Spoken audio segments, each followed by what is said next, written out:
The heroes could, of course, do nothing. They sat in shock and suppressed despair at the loss of their bold protector. Only knowing what their duty called for next, they informed Shefkim of Jafaki's death and returned to Otari.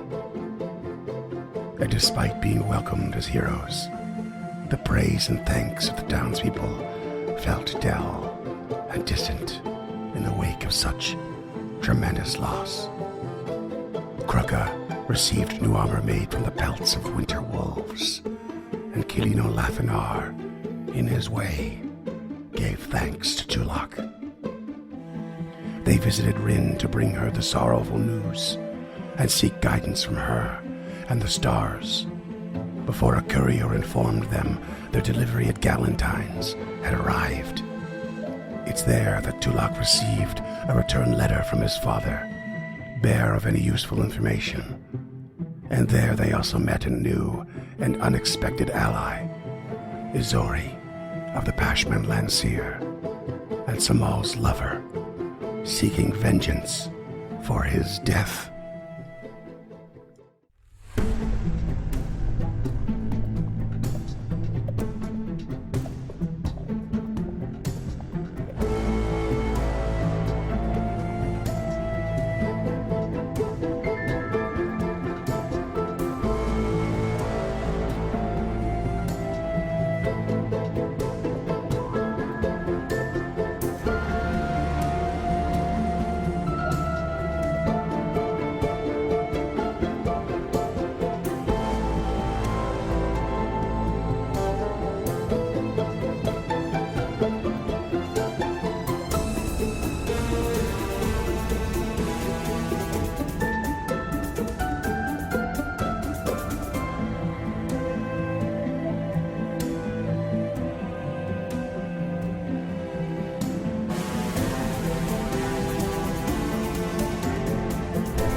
Y'all ever perform any witchcraft? I feel like you've asked that before. You ever get yourself in a circle on the living room floor with all your friends? Yeah. Lay down some candles, try an incantation or two. You know, What do you think witchcraft is? Well, for one, I don't think it really exists, so I'm not quite sure, actually. shout out to all the Wiccans in the audience. Put some hexes on for me. That was my next question. Does anyone ever feel like they've been hexed or possibly cursed, and genuinely believe it? Just cursed with stunning good looks and this rapier sharp wit. Ayo. Nailed it. Is that a +1? Yeah. Could be if you play your cards right. So dumb. That's what she said. I have never really gotten down and done any dirty little witchcraft, though I love horror movies and I'm super interested in the topic and enjoy watching other people do witchcraft in movies and then usually die after. It's pretty fun. Love that dynamic too. Yeah. Yeah, I'm a big fan of the movie The Witch, which I Oh, hell yeah. have seen a couple times. The first time, though, I kind of may have ruined it for myself and for others in the theater because I ingested some legal Canadian edibles, and because they have the traditional like way of speaking, like "come hither" and all that type of thing. I went from like being horrified 1 second to laughing my ass off the next second when they're talking, Nice. and then just being horrified. It's terrifying, again. but It was a when they roller coaster speak, of yeah, emotions. It's too much to handle. Yeah, it was crazy, and I don't think the people around us in the theater were very happy that we were on such a journey. That's really funny. I can't say I know anything about this film that you've mentioned. That's Robert Eggers. Fantastic. Personally, not a fan of horror movies, so Yeah, I had a brief period where 13 Ghosts was my favorite movie, and that really got the ball rolling on realizing how bad 13 Ghosts was as a movie for one. And just kind of how full of shit those holes, like you start digging down those holes that kind of like led, like the Blair Witch marketing, and 13 Ghosts had the same kind of attempted viral marketing of like, oh, this stuff's all really true. And like, even as wanting to believe it teenagers scratching that surface was like, this is all bullshit. And I don't know how much I can suspend my disbelief. Yeah, there's a limit. Yeah. It was like, didn't Paranormal Activity do that too as well? Just like, try to no, that one's all true. Oh, well, in that case, that's me shut down, I guess. But you believe now, don't you? I personally was a big fan of The Craft with Fairuza Balk. Yeah, shout out. Good film. Actually, that was a pretty classic one at the time. That was a pretty intense film. What's your thoughts on Sabrina? I started watching that newer one that however many years it came out now, but with what's her name, Kiernan Kipka, something like that. Kiernan Shipka, I think is what it is actually. And I thought it was pretty neat as I was watching it. I don't think I quite finished it, but I remember my sisters watching the Melissa Joan Hart show a lot when we were younger, and what was the other one? Charmed. Mm-hmm. Yeah. I was a big Salem guy, the cat Salem from Sabrina. Yeah. Oh, yeah. That puppetry does not hold up well. I have not seen it, but I'd love to see what do you call it when they mash it up on YouTube and there's just like a power edit or whatever? A power edit? Of like just good... something... Scott really showing his age on this one. Is that what happens? Is that what happens when James and Duncan do edits, but like hot soup, like too much caffeine, just power editing? Yeah, a little peek behind the curtains. Power edits are when I do hippie speedballs, which is just a bunch of coffee and bong rips. And edit all day. Amazing. Anyways, I want to see a Salem mashup, is what I'm saying. A Salem and Thackeray Binks mashup. How about that? You just made that name up, didn't you? No, that's from Hocus Pocus. Remember Hocus Pocus? Oh, yeah. Okay. I know. I remember it. I remember watching it a lot as a kid, and I cannot remember a single scene or line from that movie. Oh, man. I absolutely love that movie. I did rewatch it this last Halloween, and it holds up in a really weird way. It's just a cult classic. It's so dumb. It's so funny. It's just at its heart, it's a physical comedy. That's all it is. And Sarah Jessica Parker is actually really funny in it. Shout out Jessica Parker. You're great in Ed Wood. But speaking of things that are witchy, I don't know. You've got a new character. Yikes. Best segue ever. Yeah. I'll be honest. Did a lot of forward-thinking prep this last little while. I kind of forget where we left off, but I'm pretty sure it was just straight up with, you meeting James' new character in the barracks. In the barracks? No, in Galentine Deliveries. Outside of Galentine's. And I don't really remember what has been laid down at said character's feet as far as information goes. Yeah, we're basically, I think the itinerary here we're starting back in here with is probably getting said character up to speed and taking some much needed, what's the word I'm looking for? Removing some much needed weight from the inventory, I guess is the phrase I'm looking for. And certainly the retrieval of Lady Gilda from her very brutal and sad demise that I'm sure as this gets out, I'm getting a lot of flack for. Mm-hmm. Yeah. Some jerk, not to name any names, Volok came along and killed Lady Gilda. And it was not at all the fault of a different player character who may or may not have set off that combat early before any of us could heal. Could not be that person's fault. Don't know who that person is, but it's not their fault. Which is what Scott has been telling himself for weeks now. Just so he can sleep at night. It sounds especially good in the shower amongst the Yeah. I mean, I don't really care because I get out of this one scot-free. So you're both guilty. Brutal. I guess to a degree, the floor is yours, and how you want to start this episode on some. I guess we're doing some housekeeping here in a way.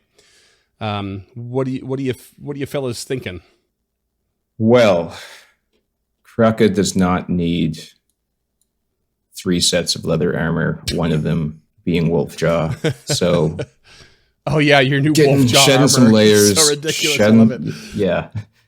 Oh man, he's cutting a figure. That's for sure. And he's going to cut down his arsenal, I think, by quite a bit, because he does not use much. Hold on to the silver hatchet, because who knows what undead and silver-affected things are down there. Yep. Hold on to his butchering axe. Get rid of the loot. Or what? Why? That's sweet +1 battle loot? He's all thumbs, that guy. Yeah. I normally play in drop D. Some poor minstrel gave up their musical career for you to have that loot. You're just gonna toss it away. Yeah, well, music is a dying art. Get rid of the striking gaff as well, because there's no vaudeville show going on anytime soon. I think he's good to go. Okay, all right. Okay, that's good. That for the record, listeners, Krukka was very much encumbered with his new armor and inventory, so that's going to help that a lot. No more reduction to AC for you. He's gonna need it. 2 luck? Yeah, I mean, behind the scenes here, listeners, I have slid everything from my bag of holding and inventory into what we call the Party Loot 2.0. Where, since I don't think we need any money right now, it can sit. And you know what? That might just exist in Tulok's caravan, and it's chilling, hoping that no one breaks in. It's now probably especially protected by the vendors and proprietor of the Otari market, given your heroics in saving the town at least a couple times now. And if we do want to sell maybe the treasure very quickly, just to spice it up a little bit, treasure sells for 100% of its worth, right? Yeah. And each one of these rare silver pieces, I believe, are they 4 gold a piece or 4 gold total? I believe they're 4 gold a piece. Perfect. Math. 247. There we go. Hey-o. So we have that could be the wrong answer. You had nobody knows what you were just added together. Yeah, 4 times whatever Scott wants. Damn, I should have added some. 247. Nailed it. Because I'm not really sure what you did there. 247 but gold coins for all all the rare pieces. Oh, for all the treasure. Okay, I was going to say, because just for the pieces, it's only 52. but okay. Well, I was trying to add the 52 gotcha. to the rest of it. That's where, hey, if you can get 195 plus 52 147 in under 10 seconds, you're smarter than me. I cannot. So there's that. Shout out me. Okay. So 247, you said? Yeah. Perfect. And then we just have some various weapons and armor and healer's tools, climbing bolts, which I think we don't need the money right now anyways. We can just hold on to that because with this party makeup, one of us might die immediately and want some of that. It's almost guaranteed. Is there some kind of investment portfolio we can open? I'm sorry, I was double checking that math. Can you ask that question again? Yeah, I saw you looking at your phone over there. What, you didn't believe me? No, actually, if anything, I was double checking that Foundry calculated it right because we had a bit of an issue off mic about some of the calculations, so I just wanted to make sure. Because I just did an automated button. We're not going to bother selling any of the equipment for now, is what you're saying. Okay. Yeah, fuck it. So you get about 328 gold in the old party loot there, which, I mean, its value is significantly increased since you're not sharing that with a recently deceased member. perhaps, this new member will earn their keep and get a portion and share of that. Wow, that just seemed like the most prickish way you could have said that. Well, I'm not here to play nice all the time. That out of the way, what do you do? What do you feel? You've done the rounds a bit here in town, in getting some of the stress and issue of what's going on off your backs. You had a chat with Rain at the very least, and had some time to yourselves. You've met this new character who has introduced themselves. I don't even know if we had the conversation of whether or not they're joining you. I honestly don't remember. So let's say that you're selling these goods off to some degree. Perhaps you are paying Aloria Galantine to expedite this for you in a way. Look, we have shit to do. Can you just run these around town? Do us a favor. And Aloria is super down to do that because you're the goddamn heroes of Otari. Like, hell yeah, don't sweat it. I'll waive the courier fees. I got you. Like, I couldn't imagine being in your shoes kind of shit. And that leaves you with your new companion, I suppose, and heading back towards the Gauntlet, perhaps. Well, it's time now to return. Zori, I can't imagine why you're here. Or maybe I can. Have you come to see where Samal lived? Maybe engage in some part of his life? Or have you interest in following us into the depths where he fell? How well did you know my Samal? I can't say I knew him long, though we both had stalls in the same marketplace. We spoke occasionally. He was a quiet man, a strong man. But he had these bouts of vengeance within him that were just something beautiful to behold. Is that why you're here? I am not here to mourn him. I am here to destroy what destroyed him. This is purely, simply, and beautifully an act of vengeance, Mr. Sage Tulok. I am here with a single purpose, and that is to put everything down that even kind of stood in his way. He deserves at least that much from me. He does. And looking at you, I feel like you can give him that. We didn't know him long, but we knew him in the way that you only know someone once you've gone to battle, once you've seen things that change you forever. We experienced those things together, albeit short. And my Samal was a warrior.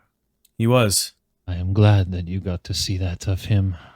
And Raphael spoke very highly of your abilities and the past physic. Yes. And your new traveling companion, Kraka here, looks like he would be very dangerous as well. Dangerous and smart. He is very multi-talented.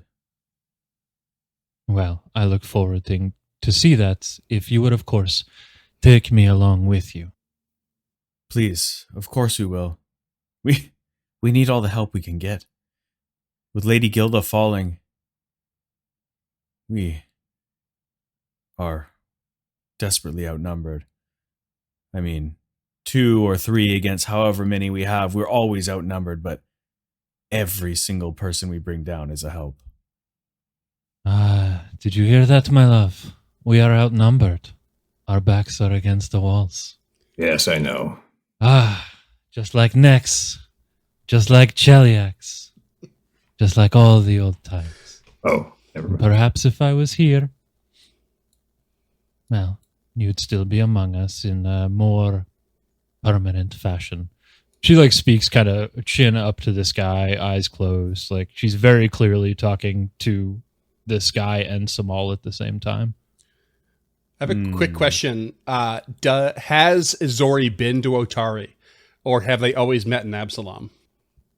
They've always met in Absalom.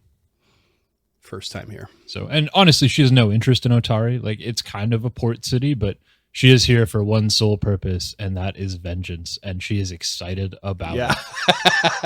I got that vibe. I love it. Quick question. Did Samal ever make it down a level, or did he die before we Corpse even lights, baby. Yeah, in the chapel, but we never went down. In episode 6, I'm pretty sure it was. Jesus Christ. Real early. I'm actually working on a database of all of our episodes and like the titles, episode descriptions, sweet. and what like key factors. Yep. So yeah, it was very early on. I think it may have been like our second encounter inside of the keep. Like we spent the first, I think it was episode 4 where we finally went into Gauntlet. I think it was possibly the third or fourth, I would say, because the very first room you went into, you had an encounter, and then you went into you got across the bridge, you went into, or no, you leapt across the river, you went around instead, and then I think you fought some Mitflits in there as well, so that would have been number 2. But then that's where Samal threw. Yeah, but then from there, I think it quickly went into you found a secret door and yada yada yada. There might have been one in between. But. Well, there was the boss Strong. Like he ruthlessly murdered. Oh, in that case, yeah, Boss Strong. So there would have been true several fights, I think, before. Yeah, now that I think about it, that was a great kill. I that made me so excited for Samal. Yeah, he had such a bright future ahead of him. Izori is just as ready. Izori's the first character I've ever played who like truly hates. Like I'm gonna be leaning into the emotion hate. Like with Gilda, it was hope. Right. With Samal, it was like stoicism and knowledge is power. Like that was his whole build. With Prowl, it was quiet confidence, and with Izori, it's just gonna be this unhinged rage. This unhinged vengeance. Prowl being a Starfinder character, listeners. Can we have a potential peek behind the curtains? Not that alignment exists in Pathfinder anymore, I'm pretty sure, but what her alignment is? She's true neutral. She's a patron of Abadar, being a merchant who owns her own boat. It's easiest not to ask a lot of questions when presented with dubious scenarios if you want to get a paycheck on the inner sea. Yeah. Understands the balance of commerce, if nothing else. That's probably a true balance. Correct. Which fits nicely with a true neutral. Loves to laugh. All right. Well, so Tulok gives Izore a look and says, well, if it's vengeance you're here for, you'll find plenty of it in the Abomination Vaults. And then up comes the title. Stemming the tide. Izori's blood tide. They drew first blood. Crimson waves. Stemming the tide. : this time it's personal. I love it. Okay, let's fucking go. So you head to L'Abomination Vaults. That's French, listeners. No. I'm pretty sure none of those words are French. I said L'Abomination. Come on now. L'Abomination. L'Abomination. L'Abomination is L apostrophe, making it one word. You shut your mouth. Not you shut your mouth when you're talking to me. Okay. We shall That's be better. quiet. Please don't kill my newest character. We speak French in my kitchen. No matter how broken. All right, so you're heading back to the Abomination Vaults. You go in the usual front ways, with the probably the very scary prospect of showing Izuri where Samal fell. We're probably not going to point it out or anything. Well, that's exactly what we do. Yeah, she absolutely wants to see that. Yeah, I think Tulok is 100% taking her to where Samal fell. So I just, as you cross the bridge out of town and you loop around and you're going to towards the Stone Ring Pond along the main road and then onto the Gaunt Trail, with your march, perhaps one, if not all of you, will notice that down the cliff as you go, you can see Rin standing outside of her circle of stones, looking up at you as you walk by with a rather, I guess, terrified look on her face. Are you gonna drop that on us right now? Izori winks to Rin. And Rin just like, yeah, will just get right back into her hovel. There is a tension, an unspoken tension, and understanding between her and Izori, it might seem. Tulok turns, having seen this, to Izori and says, "Have you met Rin? She was a friend of Samal, I believe." A good friend, if I am to understand my love perfectly. But I have not met her so much as we have touched the same stars, you could say. She has a good part of the reason why I made landfall when I did. I felt her. She reached out and spoke to me over the vast distance of the caravan. Yes, she has powers beyond my knowledge. Perhaps when we come back, you should meet her. She's an astounding woman. I'm sure we would have much to discuss if she could see past my...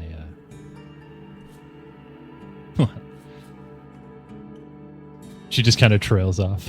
Just leave it dangling.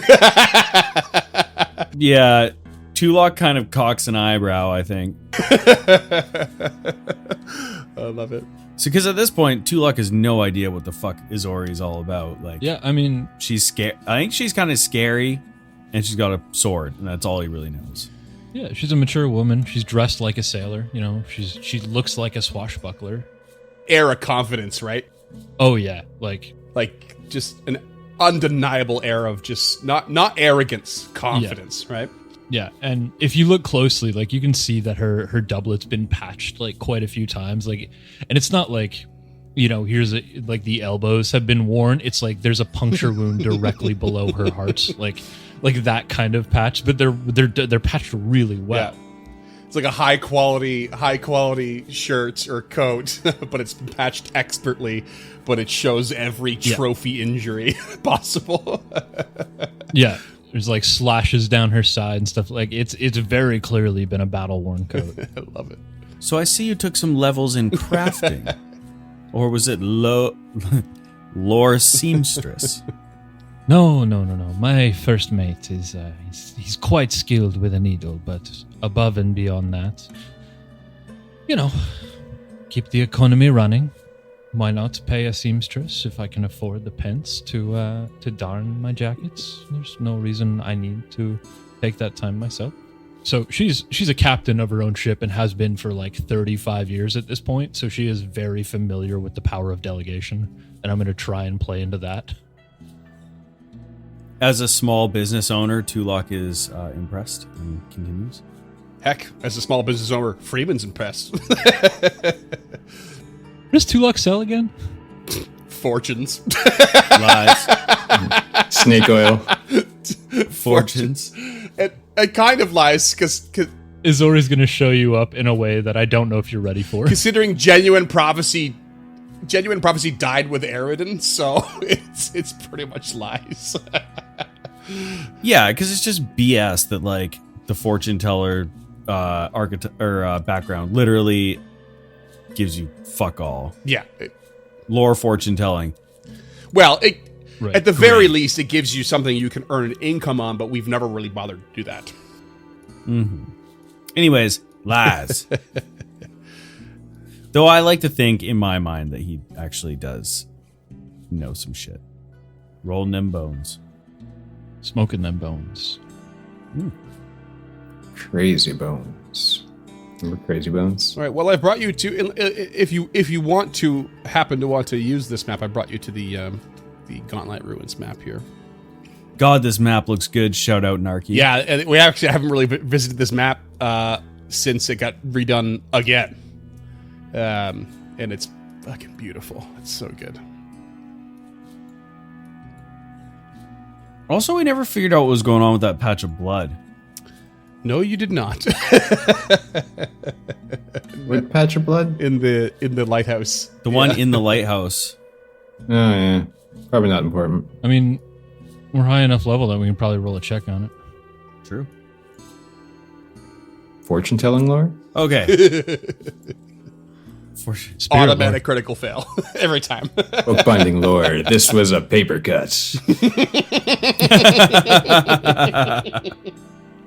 The worst I've ever seen. Okay, so as they enter the gauntlet, mists of the marsh around them, Tulok leads his two companions in and walks them through into the chapel. And just silently, as he goes and gets in there and turns his back, the walls with the skulls with moss in them and all that behind him. I believe pictures of graveyards and spirits on the wall. And he turns to Izori and says, "In this place of pure evil, home to immense prayer to a god that does not even recognize her subjects. This is where Samal fell, to savage creatures whose only driving force was to consume his body and use it for their own. I'm sorry that we could not defend him. I'm sorry that we could not keep him up. He died to save us. And this is where we took him from." Izori like immediately gravitates to this single like stone where Samal fell. She kneels down and just gently brushes her fingers along the cold stone. And you just hear as she does so, the mewing, like maybe you can pin it down as the mewing of a cat. But when you say you couldn't protect him, she just erupts in this feverish laugh. No, Sage Tulok. He was old and out of practice. My Samal should have been able to protect himself.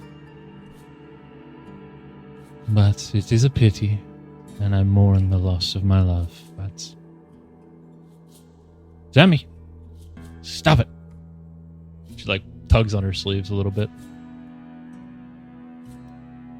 Tulok cocks an eyebrow. Does he see a cat?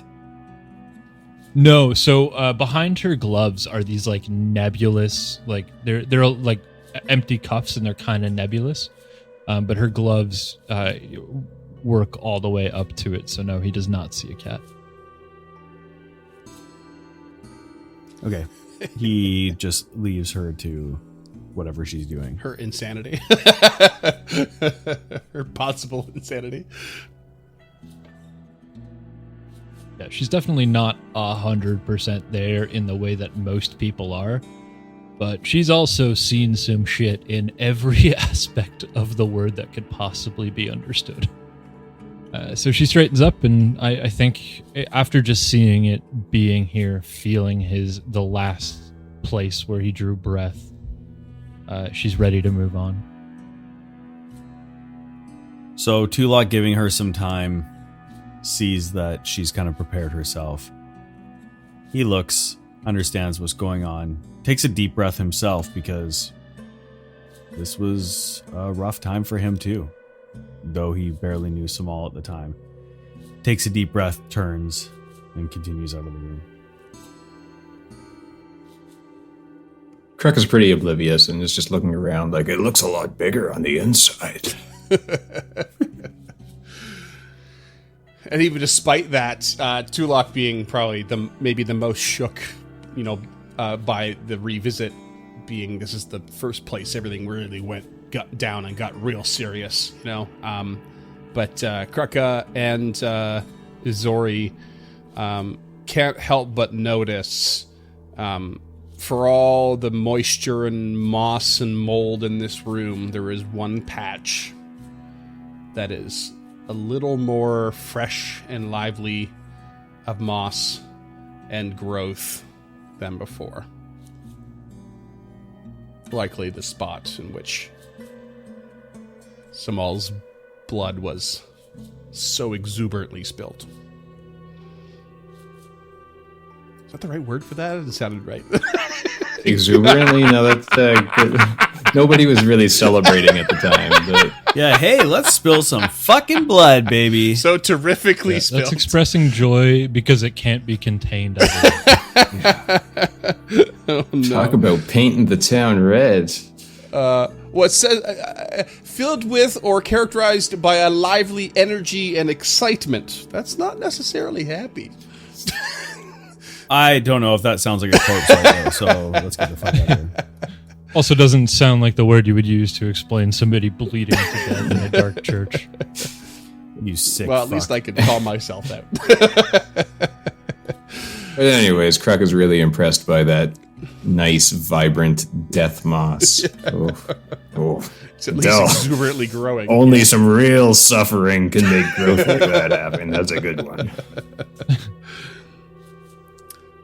All right. Where to next? Down. Down. Heading through. Can we just hand wave the introduction to Agro? Up to you guys. We skip past. You skip past all the levels, giving a brief synopsis of what happened. Yeah, it's just a long walk and talk scene from the West Wing, but it's them going through the entire plot point up until then. Yeah, because we've had to do this for several characters so far. I think that, Tulok, Tulok's got the welcome speech down pat. yeah, he's got his elevator pitch on why you should join us in trying to defeat this evil. We do things a little different around here. We like to synergize our energies. No, I don't expect you to go through every nook and cranny, that's for sure. All right, so heading back to the quote-unquote arena level where you have your most recent safe haven, which is near Shafrim's room and the teleportation circle thereof. You know you have a couple of directions to go from that area, so I've brought you around there. And Shafram's ghosted at this point, yeah?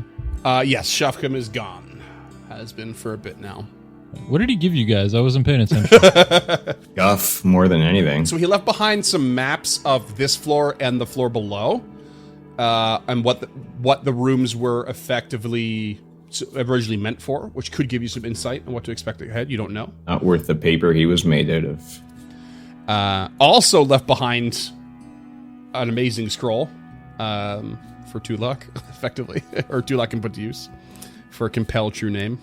Oh, right, I forgot about that. That was great. Call it bullshit. You're such a dick.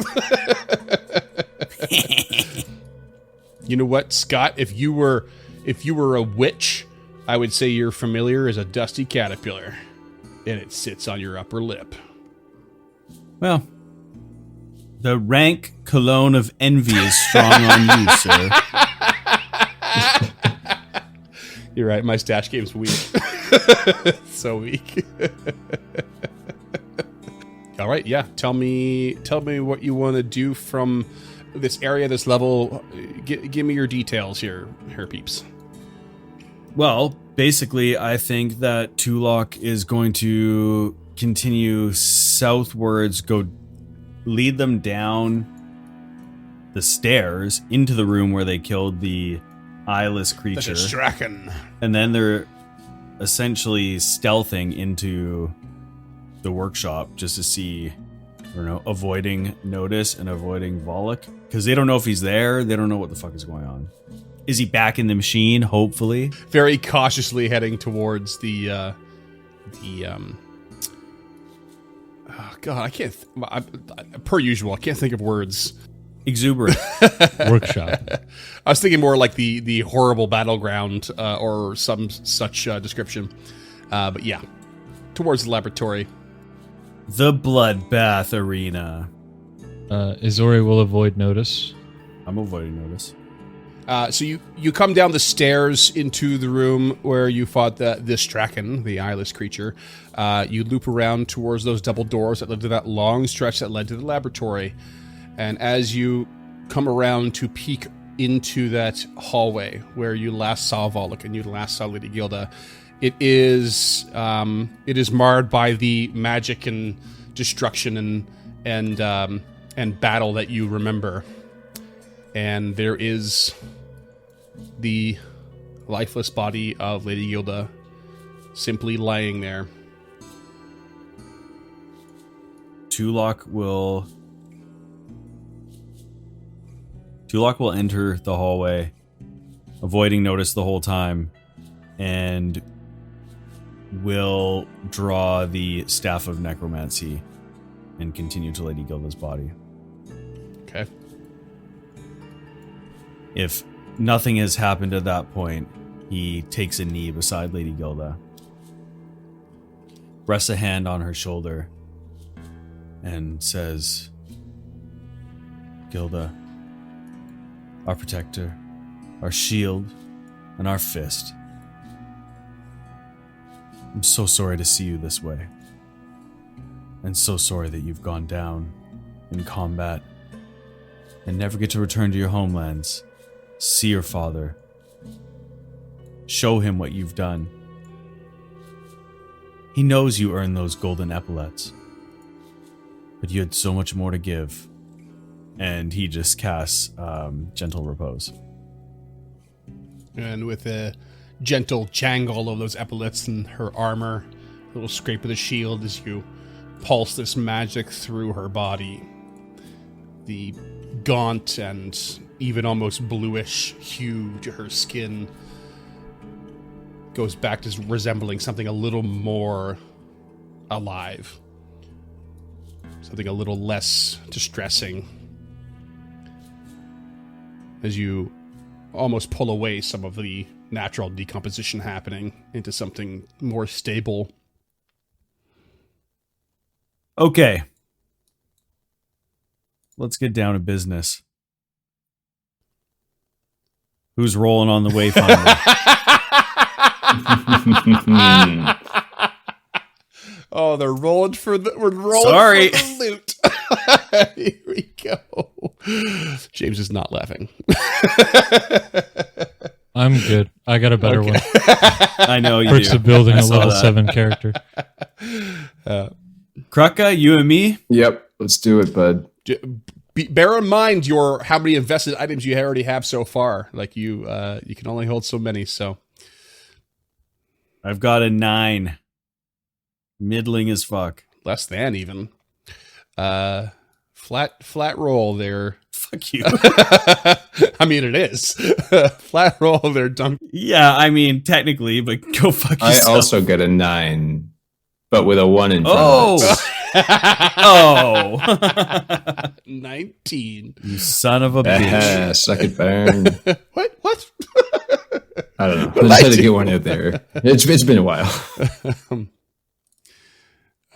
All right. Wayfinder goes to Krucka with the pearly white stone. Freeman, can you please put in my inventory Yes. Corlock's contract, Oh, okay. Yeah. round key, 4-prong key, tarnish key, Volok's papers, We throw these all in your backpack or your bag of holding? bag of holding is fine. Eat the loot, Duffy. Eat the loot. Volok's papers and journal. So that leaves the bracelets of dashing, which are a 1 action plus 1 to acrobatics and a 10-foot movement speed for 1 minute. Yeah. How many items invested does Krucka have? Because you are welcome to that if you. He currently has 2. Where's 2. You've got 6. 6? You've got 6 out of 10. If you look under your equipment. Oh, right, Yeah. right. So you've got a ring of discretion, ring of the ram, crafter's eyepiece, wayfinder, also your hand wraps and your armor. Krucka, you can take that because you're kind of moving in and out of combat more. If you want to go for those bracelets, you go ahead. Yeah. All right. Well, hell yeah. Yeah. So that's kind of weird because like the cap, there's a cap there, and it turns into as you get higher and get more items, you actually have to pick and choose which ones you want to bring with you. So you want to save some sometimes, but generally you have to kind of eventually hit a point where you pick and choose what's going to suit you the best at the time. Okay. Well, he will take them. I took the healer's tools and the thieves' tools, and I kind of want the hunter's brooch again, but you guys tell me. I mean, that's fine with Tulok. Though the hunter's brooch that's one of the 4. That one comes with the caveat of it's supposed to be returned to Merriman Jimenez. So that's something you might want to relay to her. Yeah, Tulok's sitting over Lady Gilda's body as they're kind of solemnly passing out these items. Says to Izori, if there's anything here that you need and think will help you to get your vengeance, please do not hesitate to ask. However, this one item, well, 2 of these items, the hunter's brooch and the cooperative blade, must go back to their original owners' families. So you may use them for now if you want. And the Golden Legion epaulets, earned by Lady Gilda, they go back to her father. And I am firm on that. I have no interest in allying myself with the military of Andor, so the Golden Legion epaulets should stay with the young woman. The brooch I find intriguing. There is something that's drawing me to it. As is the shine on that scale. Interesting.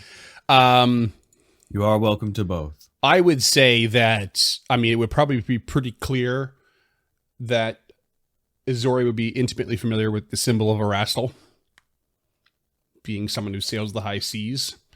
And I would argue, even without a check, that you've definitely seen a dragon turtle scale before.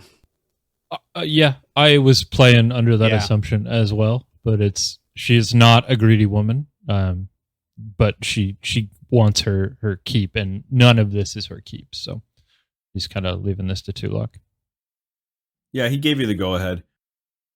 Does Krucka have any interest in the hand wraps? Krucka already has his own hand wraps. Oh. So unless he goes full Goro, no. I vote full Goro. If the option was there, I would take it. I wish I hadn't have said that because I'm going to be thinking about it all day. Or Skittermander if we're in this universe. You just need to find a real good alchemist. They release like an orc mutation ancestry feat. You get 2 extra. The remaster's right around the corner. Everybody right into Paizo. Tell them we need Goros. He's just a hairless Skittermander. Yeah. Okay. What'd you call me? It's a Starfinder creature. So I guess Tulok turns to them after they've finished defiling and ravaging the corpse. And okay, that sounded way worse than I thought it was going to. I was trying to think of a bad way to say stealing. There's one for the blackmail folder. Defiling. Wait, no. I will take the bottled air, and the cooperative blade can go into the bag of holding. Sword Swallower Duffy. This one's large. No, I like the cooperative blade, but it's essentially my rapier is more for my build. So.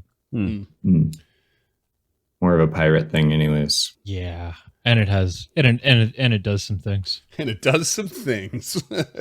Okay, and then the rest of this equipment can all be sold within town, but I'm just saying you can just sit there for now, right? While we carry Lady Gilda. Okay, so now that they've finished collecting all the items and casting gentle repose, Tulok turns to his companions and says, "There's nothing more we can do here other than bring her out. But in the meantime, there's other things that we need to look at first." And he kind of has been looking over Lady Gilda's body down the hall to the item that Volok threw, because Tulok is fucking interested in whatever that weird thing is. Ooh. And he moves straight for it. Oh, serpentine.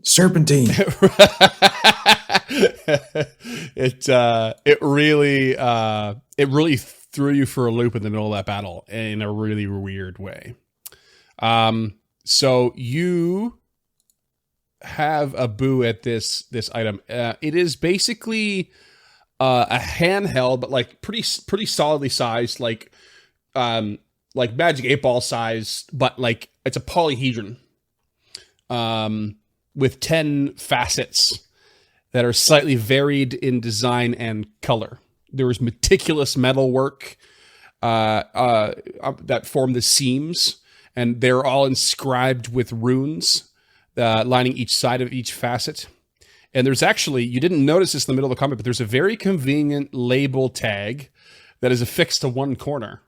Literally a sturdy string and like a paper tag. It's all kind of scuffed and everything.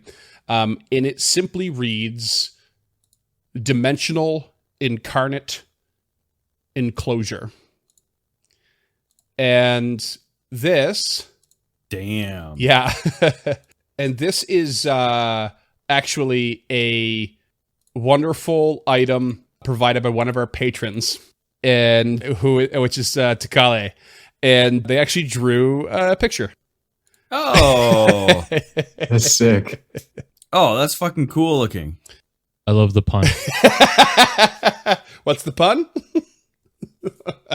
It's a single die. It's a 10-sided die. We worked hard on that. Dimensional Incarnate Enclosure. Die. Love it. Die. Otherwise known as Volok's die. And it basically, within each of the facets, to a degree, you can see that there is a silhouette of some unknown creature. And some of the facets are actually more murky than others, and so the shape is really hard to make out. And the ones that are clearer, you can show behind said silhouette are intricate cogs and gears and instrumentation that are held within the device. There is one facet, however, that is damaged beyond repair, which you can see in the artwork, and it shows nothing but an inky blackness inside. You can't even quite see the gears. And in addition to that, there are actually two of the facets that appear to be incomplete, with only half of the runes along those seams that are completed. Effectively, there's a certain amount of this item that will be revealed as you use it. However, there are some vague instructions along this label that will help you understand how it's used. You can basically spend 2 actions to roll the die, which is an interact action. And once per charge, you shake and roll the polyhedron and roll it up to 30 feet away. The effect from this thing is determined by the facet that faces upwards at the end of the roll. So you roll a d10 to see what happens. You can, however, also use a reaction, which is called Toy with Fate, which is an envision and fortune effect. And you can push the limits of chance at a cost, and the polyhedron tips just a little further to land on an adjacent facet instead of the original. You can only tip to the adjacent facet on the same hemi of the original side of the number. So if you have a D10 in front of you, you can kind of you can roll it one side to another, but not across sort of the hemi of the two hemispheres or hemi sides, as it were. This thing can only be charged in the sunlight via the glass that it's made from. So it basically filters sunlight into it to power it, and that gives it 1 charge. So every time you use it, you have to find a way to recharge it in the sunlight again. Not very convenient, but the potential of power, I won't understate it. It can be really, really useful. Is there a sunlight spell we can use? So Volok had never used it before. There are sunlight spells. I don't know if you have any. Well, Kruka has tons. I bet he does. That makes sense. I was just trying to sass Freeman because I was like, oh, so Volok only ever used it once because that motherfucker hasn't been up there. That you know of. I know. Volok has looped behind you at some point, because how else would he have gotten down to this level if it weren't for you destroying the barrier? Or maybe he did anyway. That son of a bitch. Or he might have gone through. You don't know. I don't know. You don't know. Food for thought, though. So it has to filter sunlight through for a minimum of 1 hour before it can be used again. The downside to the Toy with Fate is that it changes the fortune effect of this item to a misfortune effect, which means the next time it rolls, it will toy with fate itself to balance the opposite way to something worse. Now, something worse might not be what you think. It may be what you think. You're not really sure. You actually kind of have to use this item to figure out what it will do. However, what I will tell you is what is clear and what is murky right now, and what you kind of see within it, if you're ready. I'm also, by the way, I'm going to that can make this easier for you if you want to follow along, and I'm going to throw this into Tulok's inventory so that you can actually see what I'm reading from. On one side, the broken side, it looks like it was once covered with a beautiful red glass. And you see nothing but that smashed glass and inky blackness within. On another side, it's green and it's quite clear. And you see a crab-like arachnid.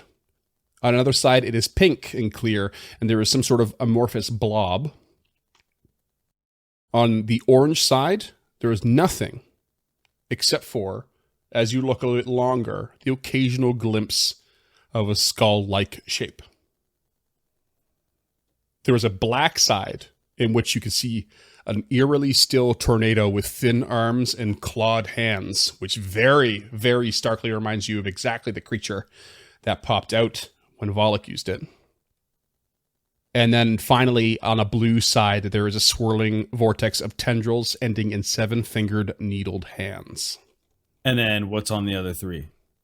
The other 3, or the other 4 actually are more. What am I at here? There is a purple side that's murky. You can't quite make out what's there. There's a gray side that's murky, a yellow, and a white. But you can't quite make out what's in them. Interesting. This thing's scary.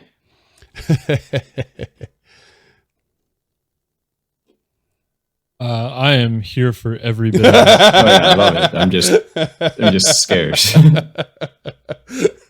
Tulok is looking at it very closely and eyeing up each side, and he just holds it in front of him and says, Zori, have you ever seen anything like this in your travels?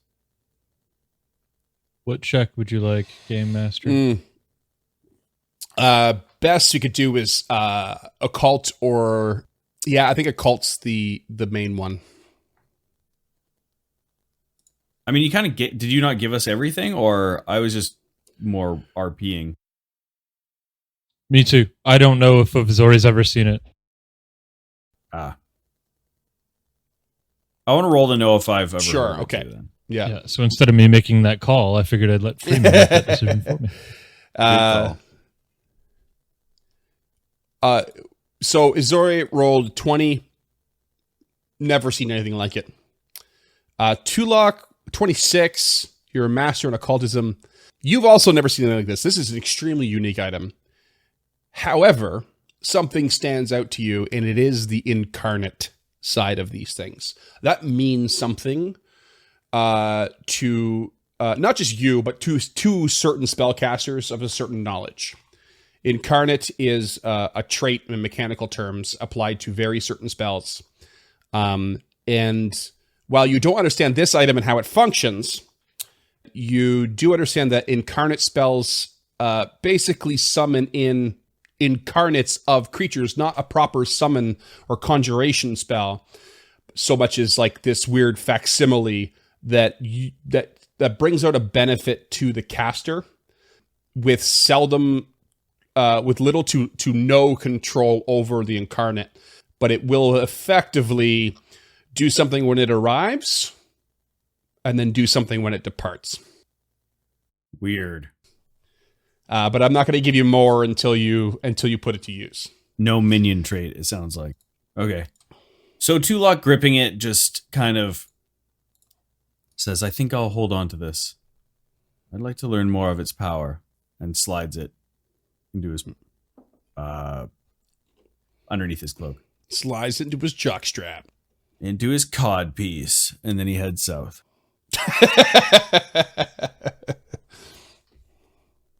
Ooh, that broken part's sharp. Ooh.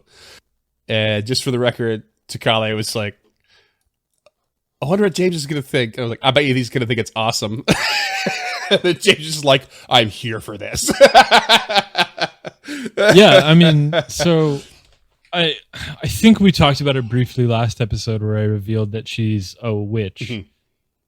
But her patron is fate, so that means her witch cantrip is nudge fate, which essentially means once in a 1 minute span I can add +1 to kind of whatever the fuck I want. Meaning I could theoretically use it on Tulok in assistance with this to theoretically give it a fortune effect. Oh, shit. I didn't even think of that. I'll have to look into that. Damn. Yeah. That's cool. I also have to look into it. I'm Yeah.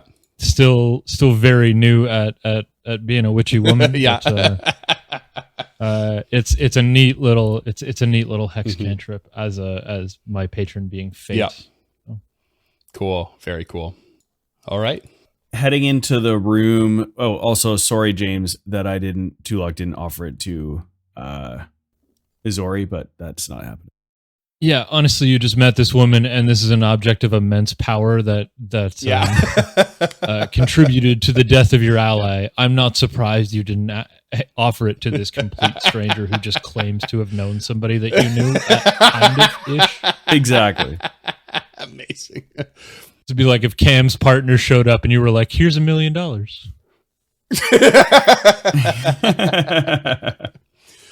Speaking of Cam, for the record, Cam helped me balance this item and worked with me while I worked with Takale. So Shout out Takale, shout out Cam. I'm pretty dubious the word balance in that sentence. given their penchant for character deaths, that's French listeners. That's twice this episode. Nailed it. Nailed it is doing a lot of heavy lifting there. For the audio listeners, we're all shaking our head at Freeman. Okay. Fists too. Tulok comes into the room and is going to investigate the machine. Not Bert Kreischer. It's gonna bypass. And Volek comes jumping out again. You're all dead. Obviously not, but yeah, you head up to the machine. The machine is a really, really strange like contraption. Something you've like the likes of which you've never seen. Very steampunky, I would say, is how I imagine it in my head. It seems to no longer be running. There's lots of tubes, lots of copper, steam still jutting out every once in a while. It's like got this sort of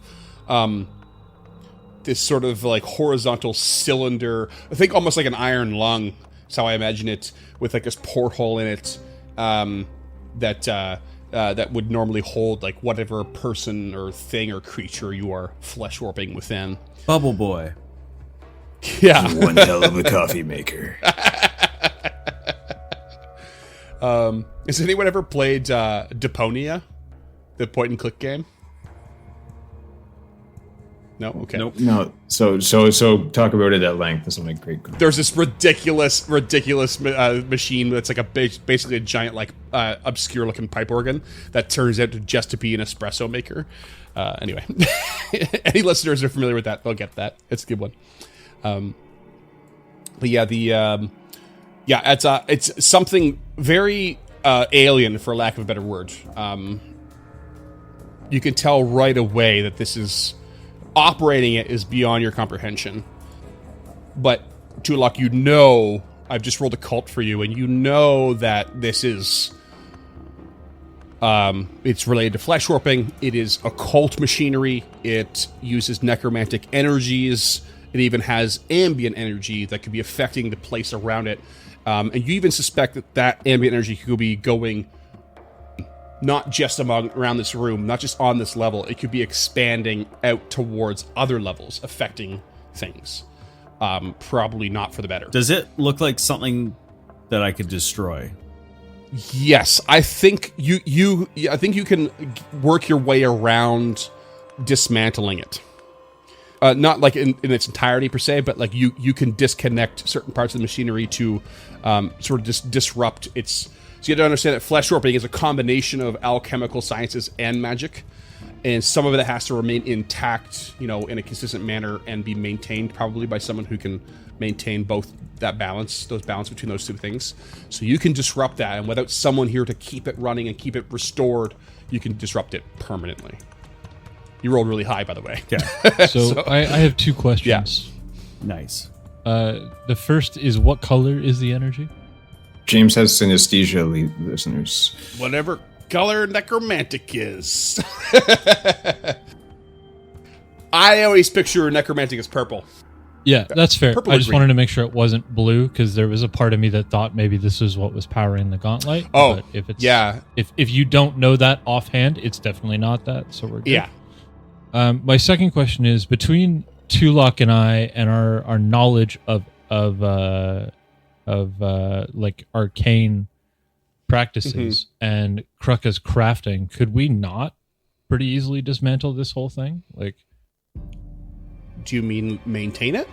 yeah, or try and use it. No, I think he said we could destroy this thing. Oh shit! I think you Because lack. Tulok's a master in occults. Yes, but you lack the alchemical proficiency. Kruka's a master in crafting. So crafting is one thing, but alchemical crafting is its own feat as well. If Physic were around, I would Okay. probably argue for yes.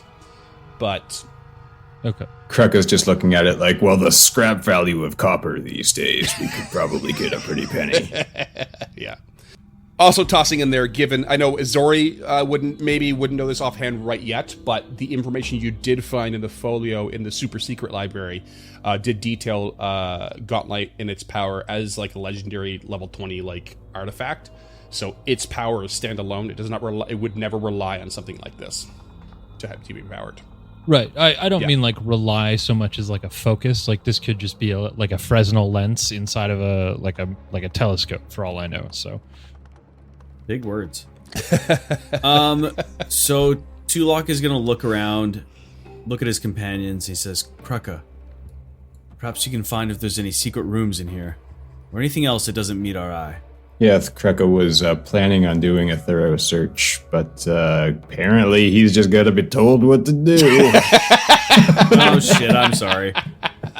Well, scoot the backseat driver. Yeah, I was just gonna say. Meanwhile, Tulok just goes and destroys this fucking thing. But I'll just go fuck myself. Oh, no, that's... Yeah. Yeah, well, you know what they say. They say, suck it, burn. Do a thorough search for Kruka. Yeah, you know what? Let's turn this. Suck it, barn. Okay. This is called worker solidarity. There's a +1 composite longbow again from a Drider. And it is going to be large size, if memory holds correctly.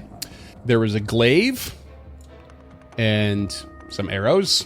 On Jaffaki, there is a +1 striking rapier. There's a wand of magic missile level 2. Just going to trying to run through the things that you know off right away offhand. There's actually a copy of each of the round and 4-prong keys that you already found to that room. So that round key is even less unusual than they said before. Yeah. There's a couple infused ones here that will no longer have lasted because Jaffaki was effectively an alchemist. And there is an additional wand, an alchemist lab, expanded alchemist lab. And there are 2 flasks, one filled with a green liquid and one filled with a volatile looking blue liquid.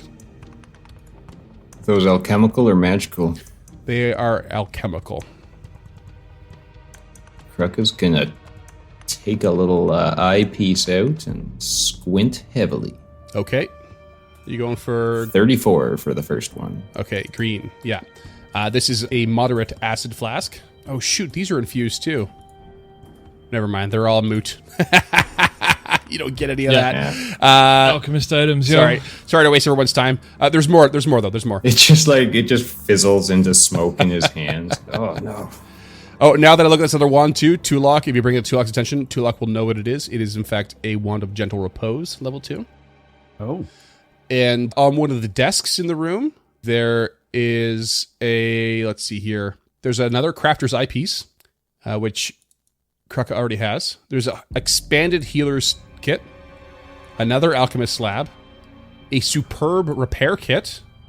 Again, throwing this in the Tulok's inventory, though might want that for... I'll take the eyepiece, actually. Yeah, okay. Kreka would take the healer's kit. Yeah, also, you're not throwing any of that into my bag of holding. You just calm right down. Okay, eyepiece for Izori. So I can't make like crafter's binoculars or like a set of crafter's glasses. No, I don't think so. No, didn't think so. Yeah, you want to one on each eye and get a +2. Yeah, Just not be able to focus out of either. Fortunately, in 2E, bonuses of the same type don't stack. there's always that issue. You see expanded healer's tools to Kreka. Yes, please. Superb repair kit, perhaps. I do like that superb. Yeah, that's not bad. Finally, there is a liquid here to be identified, and it is a sort of plain brown liquid. That's crafting as well. Alchemical. Tulok hands it to Duffy to give it a little lick. I feel like it's unfair if we don't use Duncan's 34 on this. I'm pretty proud of that thing. Well. Going to bat for the old dunk dog, are ya? Same team, brah. Same team. That's solidarity, bro. Given this is a higher level item, actually no, forget it. We can roll it over. That's fine. Let's see if it works. 34. Yeah, it's fine. This is a moderate anti-plague, which basically it's a level 6 alchemical item. So Europe could have used that a couple hundred years ago. Oh, too soon. Didn't we just finish COVID? Fuck it. You had to reach back 600 years? Putting the boo in bubonic. That one's called the plague. Right, that's fair. That's fair. +3 item bonus to fortitude saves against diseases for 24 hours when you take this. So could be pretty useful. Maybe, depending what you encounter. Surely. Oh, and by the way, there is 2 of those. Okay, so 2 of the 3 of us may survive a plague. That's wicked ominous, so maybe we should find a third one. Or maybe if there's a gang of diseased rats, somebody sit that one out. And amongst the this room, there's all this alchemical equipment and potions and elixirs and bombs and all this stuff. Some of them now defunct because of the infused trait they had, very sadly. You find all kinds of paperwork, tons of paperwork, formulas and notes on flesh warping, and it might take some time to sift through if you like. But yeah, there's loads of information here on all of that stuff. Both of you know I cannot read a word. That's the second time you've made this joke on this show. Yeah, but the first time was this physics. Call it a through line. Just feed it to the backpack. Again, Duffy can't read it for you. It can only give you a cursory knowledge of what it might entail, giving you a bonus. Right, but he can tell us what we need to waste our time on. Or we could drop off a big old stack of papers to Azrael and say, get reading, bud. Did Kreka find anything in the walls? Yeah, could do. Kreka did not. Well, I guess he'll just cry into some stacks of paper then. Did Izori find anything else of value? No. Let me just double check notes here again real quick just in case. No. You have found everything of value that you can tell. I know you've got notes in here somewhere in one of your inventory. Yeah, the Sugarathi research notes that you looked through gives you a +2 item bonus to research checks. I would say with some time you could combine the notes here with that and get yourself a +3. This is why collaborating with information is important. Too true.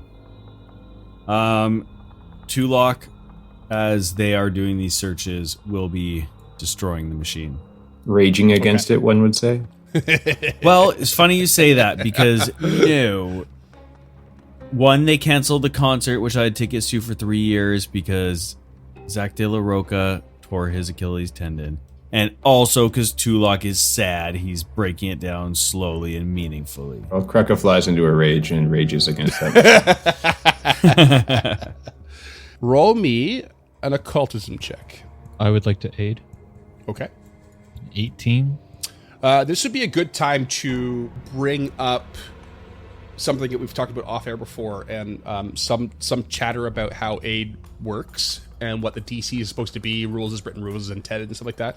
And I think we should go moving forward with something that someone had suggested, a very, very helpful Redditor and content creator, the rules lawyer, Ronald. I don't know his last name, but he had suggested something along the lines of an aid check should be the DC -5.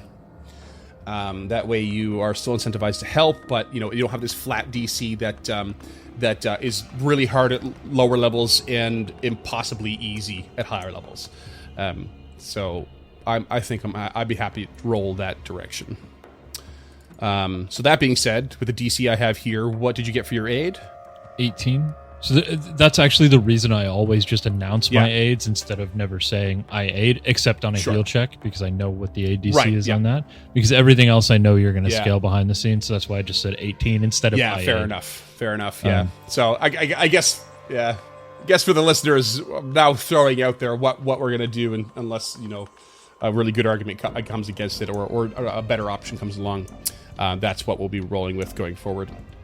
With an 18 at that idea, that is an aid. And I aid myself by rolling a 33. Oh, damn. Self-love is important. Yeah. Yes. Okay. You just lock your mind into dismantling this very methodically, and you nail it. You just, every part you pull and unfasten, you know exactly which one to do next. It feels very intuitive. And you're just sort of like, I always say even too, like you start to glow with your own like magic at that purpley glow that you always love to describe, just sort of like starts to envelop you a little bit as you just like hone in on your instincts on like what this otherworldly abomination of a machine is. And you just pull it apart like you built it yourself. When Tulok is finished, he turns to his companions and says, well, if there's nothing else, let's bring Lady Gilda back into the sunlight. And upon her way home. And would like to leave the room. Yeah, Krucka would just grab her and throw her body over his shoulder, kind of as gently as he can. Little fireman's carry. Yeah. Izori's strength is 0, so she'll be about as helpful as she was tearing down this machine, just hitting her boot flask, telling you how to do it. Yeah, I think Krucka would be fine. Let's get a +4 bonus. Yeah, I see no reason why Krucka couldn't, with a bit of effort and time. I mean, he's got an axe. He can chop her into pieces. Yeah, there is that. Oh no, please don't. Oh, please don't do this. Not again. Not again. Eat the Gilda, Duffy. No. She's so beautiful. That makes it so much worse. So you make your way back upstairs and to the nearest teleportation circle, I assume, and make your way back to town. As you do, you enter the Gauntlet's ruins with, that pervasive fog. And as you come out of the fog, there is this sort of like light shining down on you that almost brightens you up for some reason. Like you feel like a task has been done. It's not the happiest of tasks, but at least something is on the cusp of being complete again. You lost so much and it was so brutal, but now you are marching forward and toward the next step. Where do you take Gilda's body? Probably to Aloria. Oh, straight to the courier? I mean, I was going to say Dawnflower first, then Courier, but that's... Yeah, Dawnflower would make sense, I think. And prepare her there and maybe send off the epaulets. On your way into town, if you take the front entrance, you pass by, at the very least, by Galentine Deliveries. In which case, Aloria would say that she would make the preparations, giving her condolences. But yeah, would need a couple of days to organize it. So would suggest leaving Gilda at the Dawnflower, where Vandy can maintain the gentle repose. In the meantime, however, you can send off the epaulets in a letter, perhaps, right away, if you like. Or you can send them together with the body. I mean, I think that Tulok would like to send the package as a whole. As it were. Yeah. All right, so dropping Lady Gilda off at the Dawnflower Library, Vandy is as solemn as ever with the arrival of another deceased hero. I have no doubt in my mind that she has perished bravely. If not, I suspect you would not be alive, would you, Master Tulok? Would you, Krucka? That's correct, Vandy. And Tulok is just kind of nodding. This sort of thing happens more than we like to think.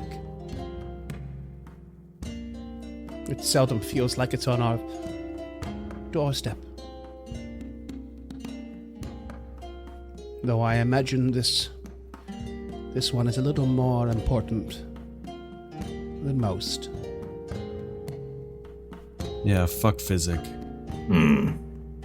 He sounded awful. But I didn't mean that.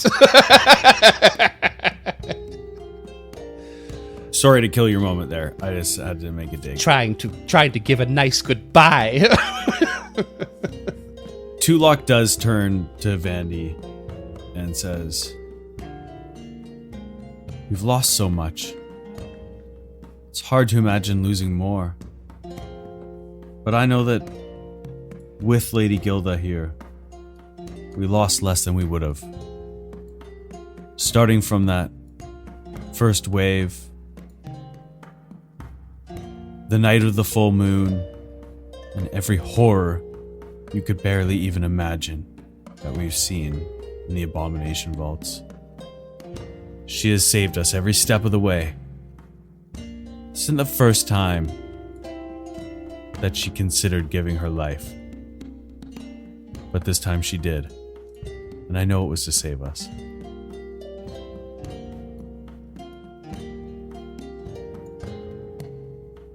Like in all deaths like this, it's easy to have your mind wander towards the lives she could have continued to save,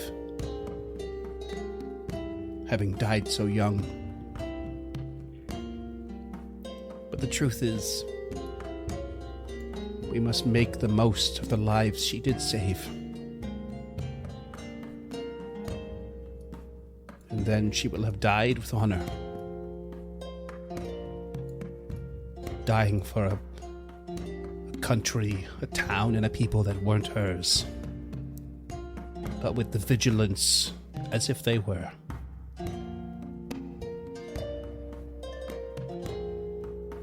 We will honor that as Otarans. Yes. And perhaps now, as she was known to do, I will get a bottle of whiskey, and we shall share it as friends, and laugh in her memory, and try to shed no more tears, because that's what she would have wanted.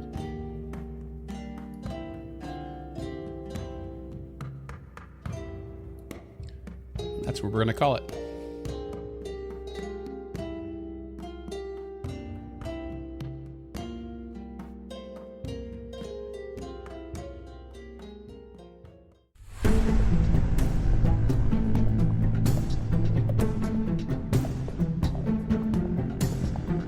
Stemming the Tide is an actual play podcast of the Adventure Path Abomination Vaults and is produced by the Uncharted North Network. Stemming the Tide uses trademarks and or copyrights owned by Paizo Inc., used under Paizo's community use policy. We are expressly prohibited from charging you to use or access this content. Stemming the Tide is not published, endorsed, or specifically approved by Paizo. For more information about Paizo Inc. and Paizo products, visit paizo.com. Music is composed by Will Savino and artwork by Greyhood. Stemming the Tide is recorded remotely using Foundry Virtual Tabletop. If you wish to connect with us or support this project and projects to come, we can be found at unchartednorth.ca, patreon.com/unchartednorth, and on all major social media platforms. Links to all credits can be found in the episode description and our website. Thanks for tuning in.